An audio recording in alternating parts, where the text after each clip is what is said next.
what you're actually watching when you're being watched. This video is about the people you never hear from, the silent users, the lurkers, the digital ninjas who never post, never comment, never like, yet somehow know everything. They've seen your worst opinions, your glow-up arc and that phase, where you posted motivational quotes over galaxy backgrounds. This isn't about shyness, it's about psychology, identity, and why. The internet is basically a giant one-way mirror. Let's get right into it. Number 10. Invisible by choice. Imagine walking into a crowded party, grabbing a drink standing in the corner, and learning everything about everyone, without saying a single word. No introductions, no small talk, no awkward laughs, just pure observation. That's the silent user's dream setup. A lot of people assume lurkers are anxious or antisocial. Sometimes, sure, but often this is about control. When you don't post, you don't leave fingerprints. No screenshots. No bad takes resurfacing in 5 years. No remember when you said this moments. Your brain loves this because it means zero social risk and maximum information intake. Psychologically, this taps into something called impression management. Posting is performance. Even authentic posts are still curated. Silent users opt out of the stage entirely. They'd rather watch the play than accidentally trip over the spotlight. There's also the dopamine math. Posting gives you a hit, but it comes with anxiety. Will people like it? Will it flop? Watching gives you micro hits with no consequences. It's like eating snacks without worrying about calories, because technically you never open the fridge. So while posters are out there emotionally naked, silent users are fully dressed, sipping tea, collecting data like undercover agents. They're not absent, they're just strategically quiet. Basically, your brain said, why gamble when I can spectate? And then build a personality around it. Number 9. Fear of the permanent internet. You know that feeling when you're about to post something, then suddenly imagine it being read aloud in court. Yeah, silent users live in that headspace full time. The internet doesn't forget. Your brain knows this. Even if you don't consciously think about it, your nervous system absolutely does. Every post feels like carving your thoughts into digital stone. And for some people that's terrifying. Psychologists call this anticipatory regret. The fear of future embarrassment. Silent users constantly run simulations. Like, what if I change my mind? What if this ages badly? What if future me hates present me? So instead of posting, they choose the safest option, eternal observation mode. There's also identity fluidity at play. Some people don't post because they don't feel finished yet. Their identity feels under construction, and posting feels like locking in a version of themselves they might outgrow next Tuesday. Watching lets them experiment internally without committing publicly. And let's not forget social punishment. The internet rewards conformity and punishes nuance. Silent users see this happen in real time. They watch someone say the wrong thing, get dragged, and their brain quietly files it under absolutely not. So they scroll, they learn, they adapt. They stay silent not because they have nothing to say, but because they understand how loud silence can be in a world that never shuts up. In short, their brain looked at the internet and said, I will observe this chaos from a safe distance, thanks. Number 8. Social energy conservation. Some people treat social interaction like a renewable resource. Silent users treat it like a rare battery that must be preserved at all costs. Posting, commenting, arguing, explaining yourself, all of that costs mental energy, not in a dramatic way, in a slow, draining why am I tired after scrolling kind of way. Silent users figured this out early. Their brain realized that participating online feels weirdly similar to being at a party that never ends. No lights off, no goodbye hugs, just endless noise. So instead of engaging, they ration. They watch 10 debates without joining one. They read comments like it's anthropological research. Their nervous system stays calm. because it never has to defend a position or emotionally invest in strangers with anime profile pictures. This lines up with ego depletion, the idea that decision-making and self-control wear you down. Posting means choosing words, tone, timing, and potential fallout. Watching means none of that. It's mental Netflix.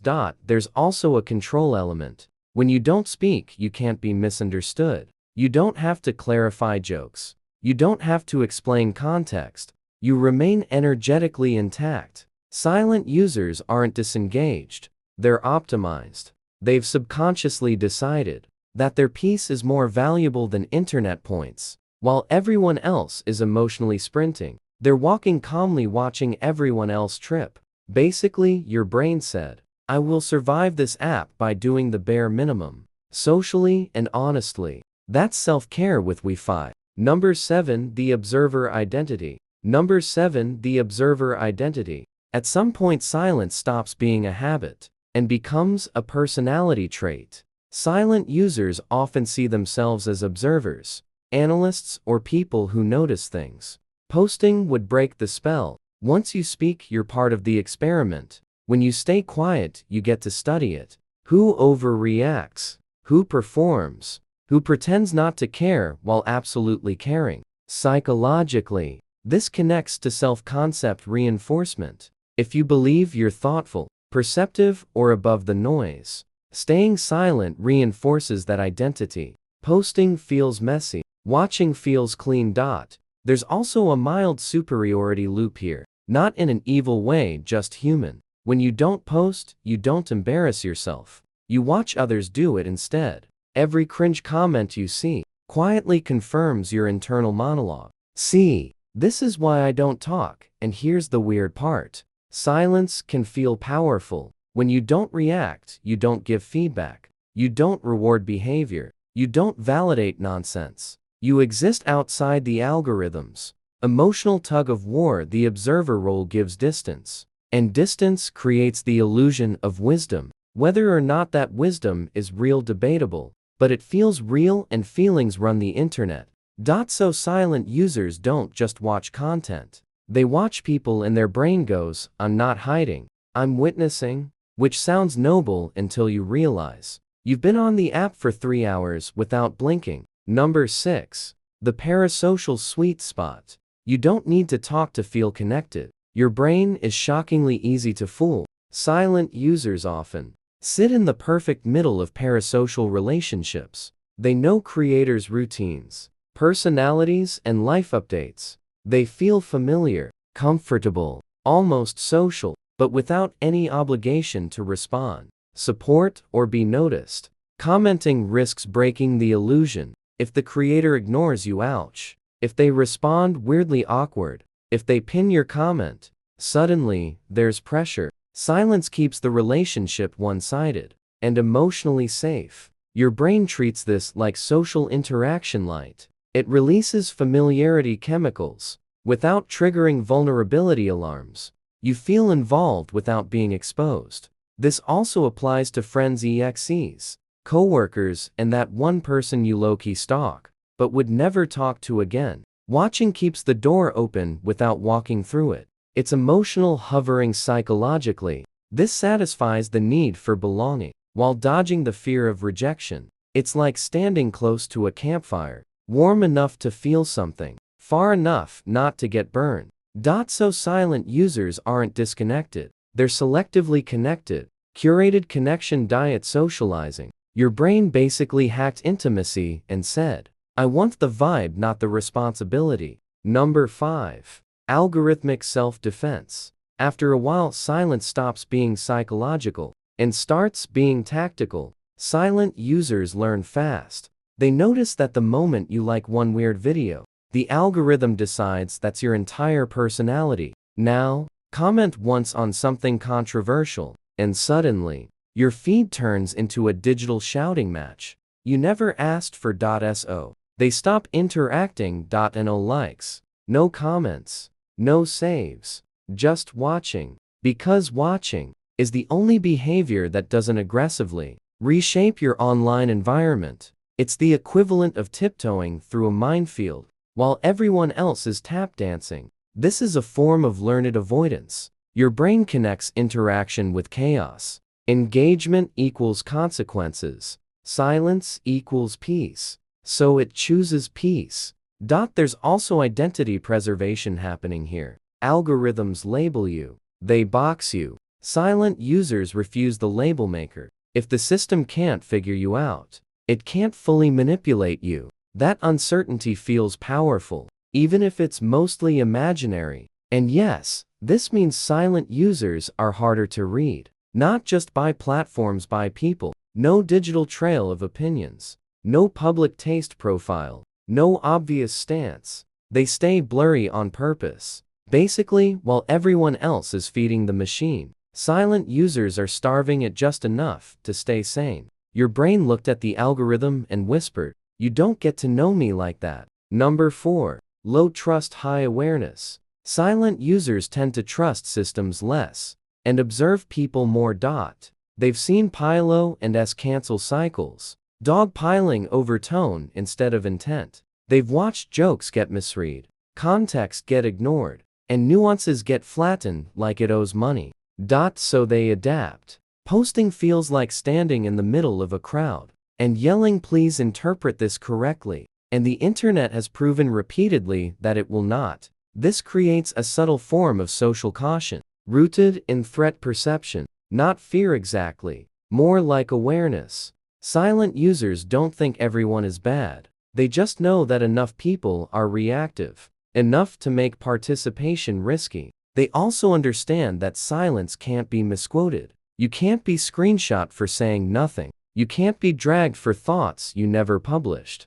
So, instead of engaging emotionally, they engage analytically. They read between lines. They note patterns. They track who switches opinions when the crowd shifts. It's social chess, not social checkers.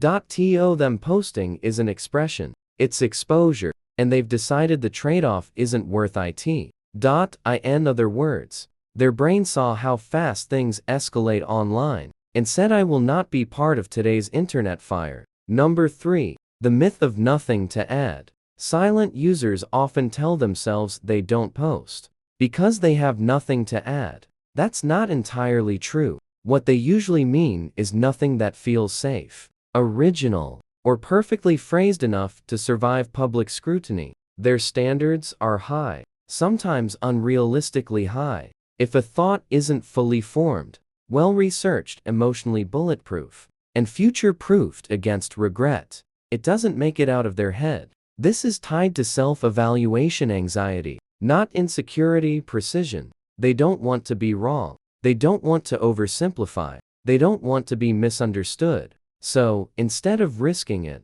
they archive the thought internally and move on. Ironically, this means the people with the most nuanced takes often stay quiet while the loudest, least filtered opinions dominate the conversation. The internet rewards confidence, not accuracy. Silent users scroll, occasionally think that's not quite right, and then keep scrolling because correcting it feels exhausting. Their brain isn't empty, it's overcrowded with drafts that never got published. Basically, they're not silent because they have nothing to say. They're silent because they have too much to say, and nowhere safe to put it. Number 2. Emotional privacy. Some people lock their doors. Silent users lock their inner life. Posting online often means leaking emotion, excitement, anger, insecurity, hope. Even neutral posts carry subtext. Silent users are deeply aware of this. They don't want their moods archived, analyzed, or casually consumed by people who don't actually know them. This isn't coldness. It's emotional boundary setting. Psychologically, they separate having feelings from displaying feelings. Watching lets them experience content internally, without turning emotions into public property. No performative vulnerability. No accidental oversharing at 2 a.m. No waking up thinking, "Why did I post that?" There's also delayed processing at play. Silent users often need time to understand how they feel before expressing it, sometimes a lot of time. By the time they've processed it, the internet has already moved on to a new crisis.